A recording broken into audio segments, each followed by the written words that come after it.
ये कहानी है समाज की उन माँ की जिन्हें उनके बच्चे बड़े होने के बाद अपनी नौकरानी समझ लेते हैं। वह बच्चे अपनी माँ से ज्यादा अपनी बीवी को प्राथमिकता देते हैं और माँ को एक कूड़े का ढेर समझ लेते हैं।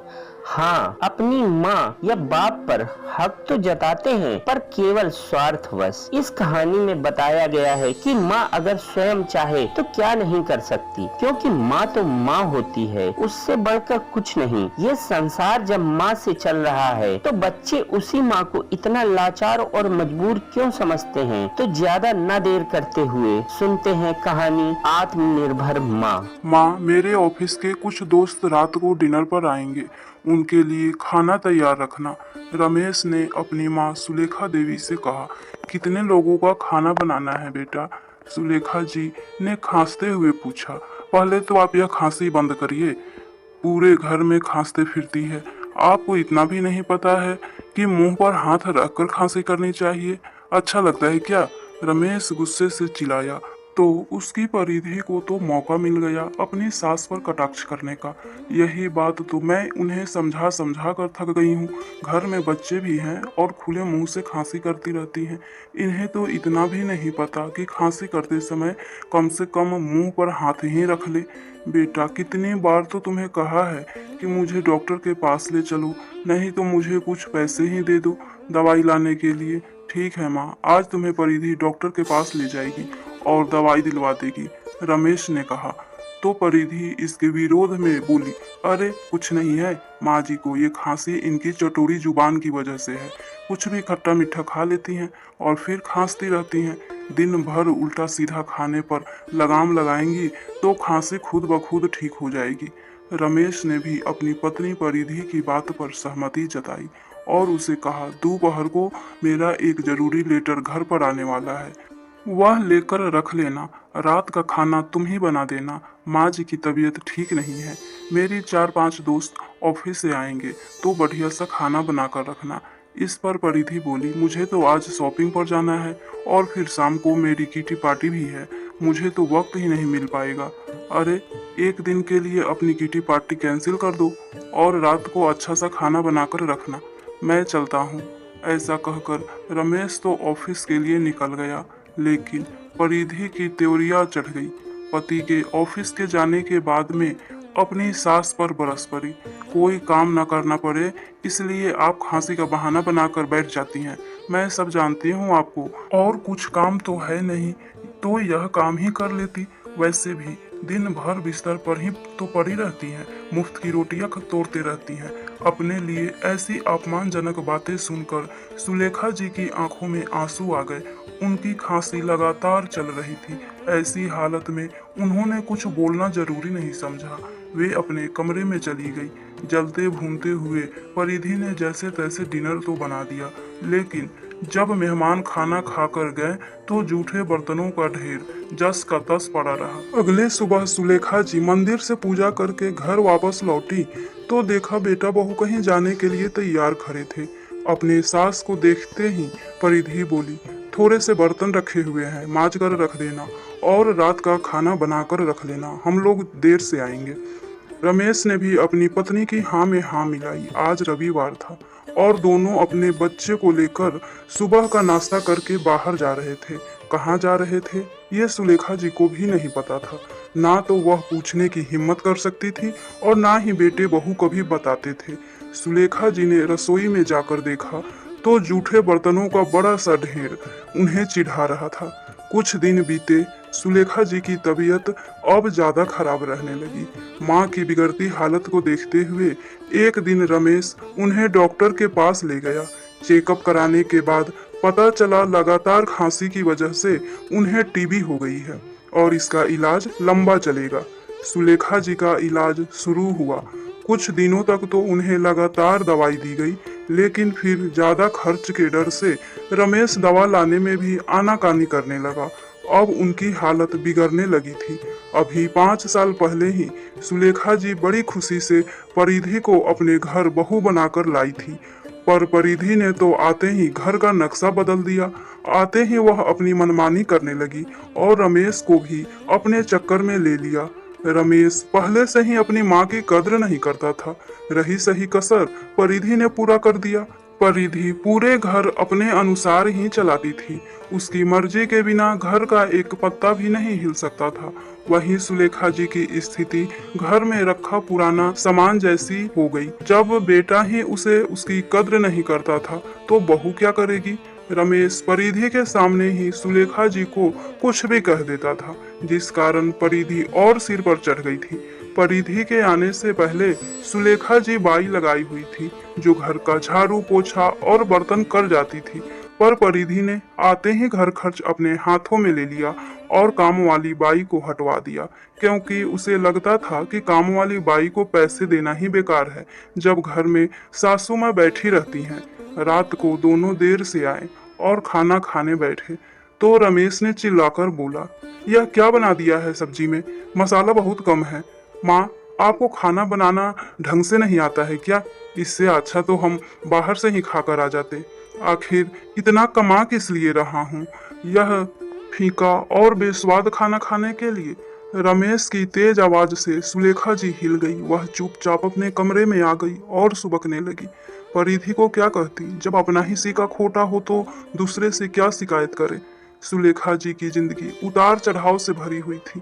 अपने मायके में 5 बहनों में सबसे बड़ी सुलेखा जी को हमेशा अपशगुन कहा जाता था, क्योंकि दादी कहती थी सुलेखा अपने पीछे 4 बहनें और ले आई। सारी बहनों के जन्म पर दादी फूट फूट कर रोई। आखिर वंश तो बेटे से ही चलता है। 5 बहनों को देखकर उनकी दादी का मन कुलबुलाता रहता था और वह चाहती थी कि सभी जल्दी से अपने घर चली जाए और उन्हें इन सब के बोझ से मुक्ति मिल जाए। सुलेखा का पढ़ लिखकर अपने पैरों पर खड़ा होने का सपना था, लेकिन पैसे की कमी के कारण सुलेखा को ज्यादा पढ़ाया भी नहीं गया और माँ पिताजी ने उनके लिए रिश्ता देखना शुरू कर दिया। दहेज तो था नहीं, तो अपने से दोगुनी उम्र के विधुर आदमी के साथ ब्याह कर दिया। सुलेखा जब शादी के बाद पहली बार घर आई तो देखा कि घर और दुकान पर तो उनकी जेठ जेठानी का ही राज चलता था। सारा दिन घर के काम करने में निकल जाते थे। जेठानी भी सुलेखा को अपना रोब तले दबा कर रखती थी, फिर भी वह पूरी लगन के साथ काम में लगी रहती थी। सुलेखा के पति को उसकी हालत से कुछ खास लेना देना नहीं था। जो भी पैसा दुकान से लेकर आता था जुए में उड़ा देता था। लेकिन सुलेखा को अपने ससुर से बहुत सहारा था। कुछ समय बाद सुलेखा ने अपने बेटे रमेश को जन्म दिया, लेकिन तुरंत बाद ही सुलेखा के ससुर जी चल बसे। रमेश के पिता रोज रात को शराब पीकर आते थे। अत्यधिक शराब पीने के कारण वह बीमार रहने लगे। इस अवस्था में भी डॉक्टर के मना करने के बावजूद भी शराब नहीं छोड़ी और लीवर खराब हो जाने के कारण उनकी मृत्यु हो गई। सुलेखा देवी तो छोटी सी उम्र में विधवा हो गई और सुलेखा एक एक पैसे के लिए दूसरे की मोहताज हो गई। आर्थिक तंगी से परेशान होकर जब सुलेखा ने दुकान की कमाई का हिस्सा मांगा तो जेठ और जेठानी ने धक्के मारकर घर से बाहर निकाल दिया। पढ़ी लिखी तो नहीं थी, इसलिए उन्हें कोई नौकरी नहीं मिली, पर पापी पेट का सवाल था। लोगों के यहाँ काम किया, बर्तन मांजे, फिर एक स्कूल में चपरासी बन गई। वहीं रहने को कमरा मिल गया और रमेश को भी उसी स्कूल में भर्ती करवा दिया। उसकी आधी फीस भी माफ थी। अब सुलेखा अपने बेटे का पालन पोषण करने लगी। उसका स्कूल पूरा होकर कॉलेज शुरू हो गया। पढ़ाई में वो ठीक था, पर उस पर उसके बिगड़ैल पिता की छाप थी। वह भी गुस्सा और गाली गलौज करना शुरू कर दिया। सुलेखा समझाती थी, पर वह किसी की नहीं सुनता था। कुछ सालों में रमेश एक कंपनी में अच्छे पद पर नियुक्त हो गया और अच्छी सैलरी भी पाने लगा। उसने अपनी पसंद की लड़की परिधि से शादी कर ली और 2 कमरों का घर भी ले लिया। सुलेखा जी को वह अपने साथ तो रखता था, पर कभी उनसे प्यार से बातें नहीं करता था, कभी उनका हाल नहीं पूछता था। सुलेखा जी अब घर पर रहने लगी और घर संभालती थी।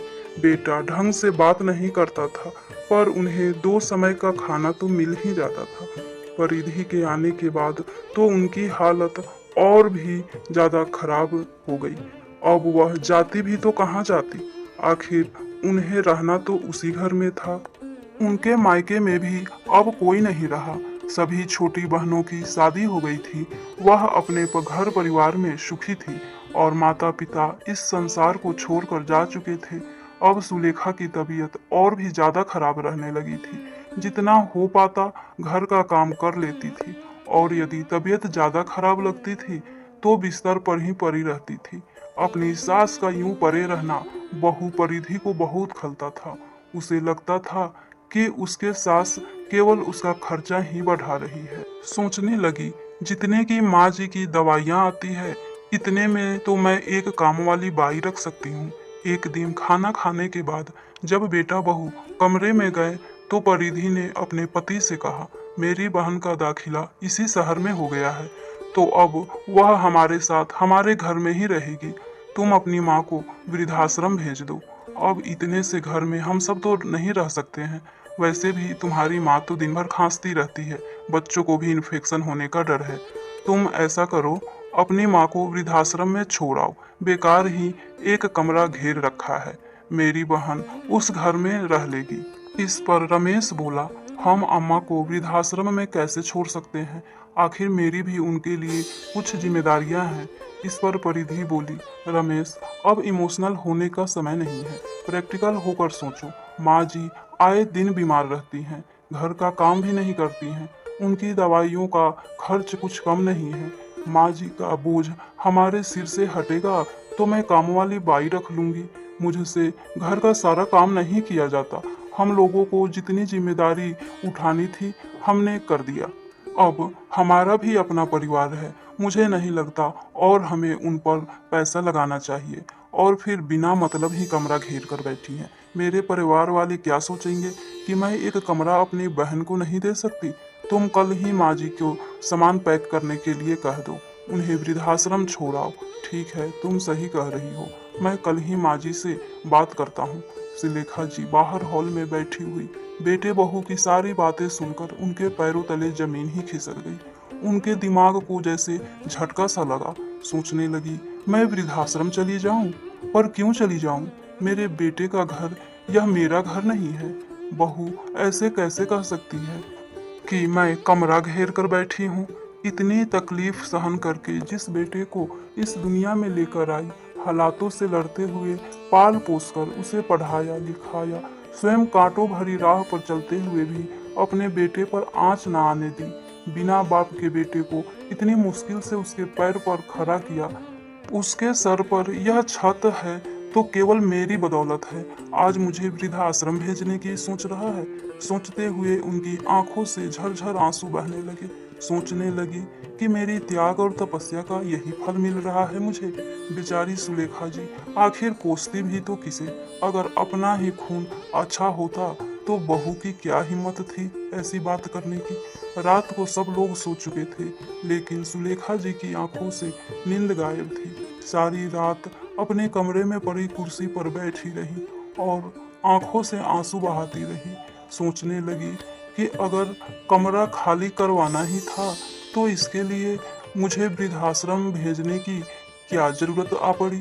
मैं तो हॉल में भी सो जाती, नहीं तो मैं स्टोर रूम में भी रह लेती।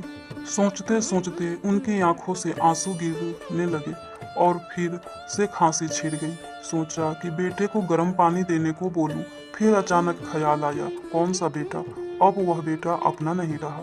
अगले दिन जब रमेश और परिधि सुबह उठे तो देखा कि माँ जी तो अभी उठी ही नहीं। सोचने लगे कि माँ उठे तो वृद्धाश्रम भेजने की बात करे। 1 घंटा बीतने के बाद जब माँ जी अपने कमरे से बाहर नहीं निकली तो रमेश और परिधि ने माँ के कमरे का दरवाजा खोला और अंदर गए। लेकिन यह क्या, माँ तो वहाँ थी ही नहीं। अलमारी खोल कर देखा तो माँ के कपड़े भी गायब थे। वे सोचने लगे कि आखिर माँ हमें बिना बताए जा कहाँ सकती है। इतने में रमेश की नज़र माँ जी के बिस्तर पर रखी एक चिट्ठी की तरफ गई। चिट्ठी देखते ही रमेश चिट्ठी की तरफ लपका और जल्दी से खोलकर पढ़ने लगा। चिट्ठी में लिखा था, मेरे प्यारे बेटे रमेश, हमेशा सुखी रहो। मेरे बेटा बहू मेरे बारे में क्या सोचते हैं यह जानने के बावजूद भी ना जाने क्यों मेरे मन से तुम्हारे लिए दुआएं ही निकल रही है। मेरे अपने बेटे होते हुए भी तुम मुझसे इतने पराये कैसे हो गए? यह बात समझ पाना तो शायद इस जन्म में मेरे लिए मुमकिन ही नहीं है। ना जाने क्यों एक माँ वृद्धावस्था में पहुंचकर अपने ही बेटे और बहू पर बोझ बन जाती है। तुम मेरे भविष्य के बारे में क्या सोच रहे हो वह सब तो मैंने रात को ही सुन लिया था, लेकिन मुझे मेरी आगे की जिंदगी कैसे बितानी है इस बात का फैसला तुम लोगों को हरगिज नहीं करने दूंगी। मैं तेरी माँ हूँ, कोई निर्जीव सामान नहीं जो उठाया और घर से बाहर फेंक दिया। मैं केवल बुढ़ी हुई हूँ, लेकिन लाचार बिल्कुल भी नहीं। मैं तुम लोगों का घर छोड़कर हमेशा हमेशा के लिए जा रही हूँ और आशा है कि मेरे जाने के साथ ही तुम्हारे सिर पर पड़ा बोझ खत्म हो जाए। भगवान तुम्हारा भला करे। तुम्हारी अभागी माँ। पत्र पढ़कर 2 पल के लिए रमेश की आंखों में आंसू आ गए। उसे पछतावा भी हुआ, परंतु केवल कुछ समय के लिए ही। थोड़ी देर बाद ही परिधि की बहन प्राची घर पहुंच गई और फिर घर का माहौल ऐसा हो गया कि जैसे कुछ हुआ ही न हो। रात तक रमेश और परिधि माँ जी को भूल चुके थे। खाना बाहर से मंगवाया गया था। खाने का आनंद लेते हुए हंसी ठिठोली करने में मशगूल हो गए। सुलेखा जी अपने कपड़े और थोड़ा सा सामान लेकर ही घर से चली गई। एक दिन पहले ही सुलेखा जी को उनकी विधवा पेंशन मिली थी, तो सबसे पहले उन पैसों से उन्होंने अपने लिए दवाइयाँ खरीदी। उन्होंने मन ही मन सोच लिया था कि उन्हें इन पैसों का क्या करना है। तुरंत अपने से छोटी बहन को फोन लगाया और उसने अपने पीहर वाले घर में मिलने के लिए बुलाया। काफी सालों से वह घर बंद पड़ा था, वहां रहता भी तो कौन। माँ पिताजी तो काफी साल पहले ही चल बसे थे और बहनों का कोई भाई नहीं था जो उस घर की रौनक को बरकरार रखता। सुलेखा जी की बातों में परेशानी की झलक भांप कर उसकी छोटी बहन ने अन्य बहनों को भी बुलावा भेज दिया। सुलेखा देवी भी सीधे अपने गांव चली गई। गांव में अपने पुराने घर को देखकर उनकी तबीयत हरी हो गई। घर बंद था तो सुलेखा जी ने पड़ोस से चाबी ली और अपना घर खोल दिया। आज उन्होंने भी खुलकर सांस ली। अगले ही दिन उनकी 5 बहनें उनसे मिलने के लिए वहां आ गई। सब लोग इकट्ठे हुए तो सुलेखा जी ने सबके सामने अपने हालात बयां किए। बहनों ने कहा कि आप हमारे घर आ जाएं, पर सब अपने ससुराल में थी तो किसी के यहाँ जाकर भी लंबे समय तक रहना संभव नहीं था। सभी ने एक मत से पिताजी का खेत सुलेखा दीदी को उपहार में दे दिया ताकि वह अपना जीवन यापन कर सके, और थोड़ी नगद राशि भी सुलेखा जी अपने वर्तमान की आवश्यकताओं को पूरा करने के लिए उन पैसों को रख दिया। लेकिन साथ ही यह वादा भी किया कि भविष्य में उनके पैसे वापस लौटा देंगी। चारों बहनों के लिए भी यह घाटे का सौदा नहीं था, क्योंकि उन्हें अपना मायका वापस मिल चुका था, जहां चारों बहनें समय समय पर कुछ दिन बिताने के लिए आ जाया करती थी। समय के साथ साथ सुलेखा जी बिल्कुल स्वस्थ हो चुकी थी।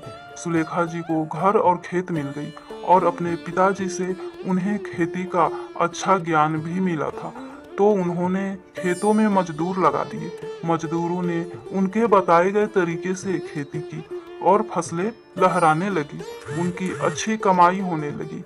धीरे धीरे उन्होंने अपने बहनों द्वारा दी गई नगद राशि भी लौटा दी।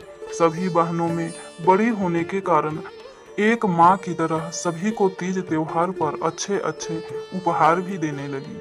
अपने खाने पीने का इंतजाम करके बाकी रुपए समाज सेवा में लगाने लगी। एक विधवा होने का दुख उनसे बेहतर और कौन समझ सकता था। इसलिए सुलेखा जी अपने जैसी अन्य विधवा औरतों और बुजुर्गों की मदद करने लगी। उनकी समाज सेवा के चर्चे गांव भर में होने लगी।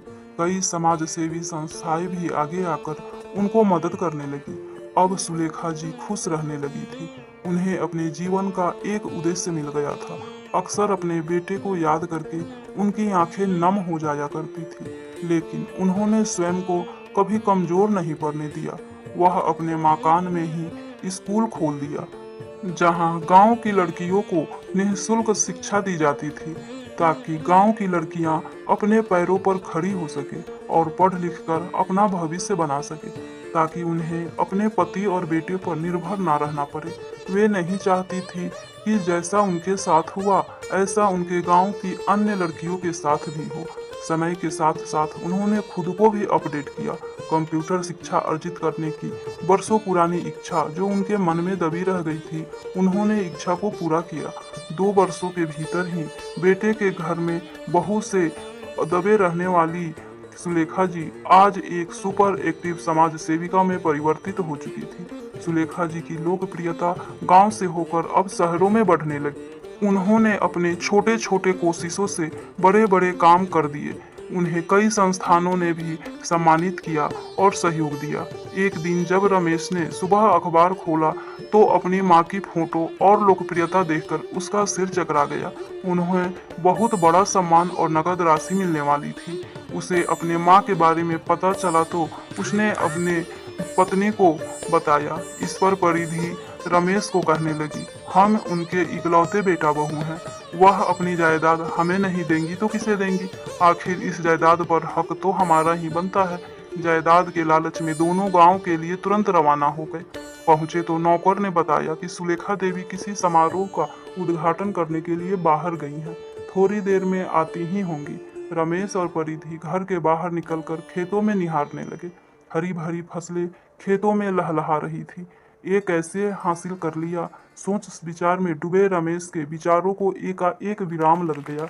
जैसे ही कानों में तेज हॉर्न बजने की आवाज आई, पीछे मुड़कर देखा। रमेश और परिधि की हैरानी का ठिकाना न रहा। उनकी मां सुलेखा देवी स्कूटर चलाकर घर को लौट रही थी। परिधि भी देखकर हैरान थी कि वह बेचारी सी सुलेखा देवी कभी अपनी दवा के लिए उनके सामने गिर कर आया करती थी, आज समाज की सम्मानित महिला बन चुकी थी। उनके चेहरे से आत्मविश्वास साफ झलक रहा था। अपने बेटे को देखकर एक बार तो सुलेखा के मन में ममता जाग उठी थी, लेकिन फिर उस ममता को अपने दिल के किसी कोने में समेटकर मजबूती से बोली, अब यहाँ क्या करने आए हो तुम लोग? माँ, हम तुम्हें घर वापस लेने आए हैं। हमें अपने किए का बहुत पछतावा है। अब तुम अनजान लोगों के साथ नहीं रहोगी, अपने घर में अपने परिवार के साथ रहोगी। अपनी खेती तुम मेरे हवाले कर दो, यह जिम्मेदारी मैं ले लूंगा। मेरे होते हुए मेरी माँ इतना काम करे, अब यह मैं कतई बर्दाश्त नहीं करूंगा। रमेश का साथ देने के लिए परिधि भी बोली, माँ जी, अब आपके बेटा बहू आ गए हैं, आपको काम करने की कोई जरूरत नहीं है, हम सब संभाल लेंगे। सुलेखा जी, जो अपने बेटे और बहू को अच्छी तरीके से जानती थी, उनके लालच को तुरंत पहचान गई। मुझे तुमसे इसी बात की उम्मीद थी। जो अपनी सगी माँ को घर से निकाल कर बेसहारा कर सकते हैं, वहीं असहाय और बेघर लोगों के बारे में क्यों सोचेंगे? तुम लोगों को क्या लगता है मैं तुम्हारे बहकावे में आ जाऊंगी? बेटा, तुम लोगों से ही मैंने सीखा है कि दुनिया में सगे भी अपने नहीं होते। जिन लोगों को तुम पराया कह रहे हो, वह लोग ही मेरे अपने हैं। और हाँ, अब मैं एक आत्मनिर्भर महिला हूँ, अपने बेटे और बहू पर बोझ नहीं हूँ। अपने इस जिंदगी में मैं बहुत खुश हूँ। सच कहूँ तो मुझे जिंदगी का मतलब ही उस घर से निकलने के बाद पता चला। अब तो मुझे यह सम्मान भरी जिंदगी रास आ गई है। अब मैं तुम लोगों के साथ हरगिज रहना नहीं चाहती। अब यह सब लोग ही मेरा परिवार है। मेरे जीते जी तो क्या, मरने के बाद भी इस संपत्ति में तुम्हारा कोई अधिकार नहीं होगा।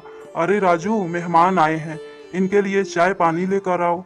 इनकी खातिरदारी में कोई कमी नहीं रहनी चाहिए। मैं ब्यूटी पार्लर के उद्घाटन में जा रही हूँ, 2 घंटे बाद आऊंगी। और चली गई। वे दोनों हैरानी से स्कूटर पर जाती हुई अपनी माँ को देखते ही रह गए। दोस्तों, तो यह कहानी आप लोगों को कैसी लगी? अगर कहानी पसंद आए तो लाइक करें, चैनल को सब्सक्राइब करें।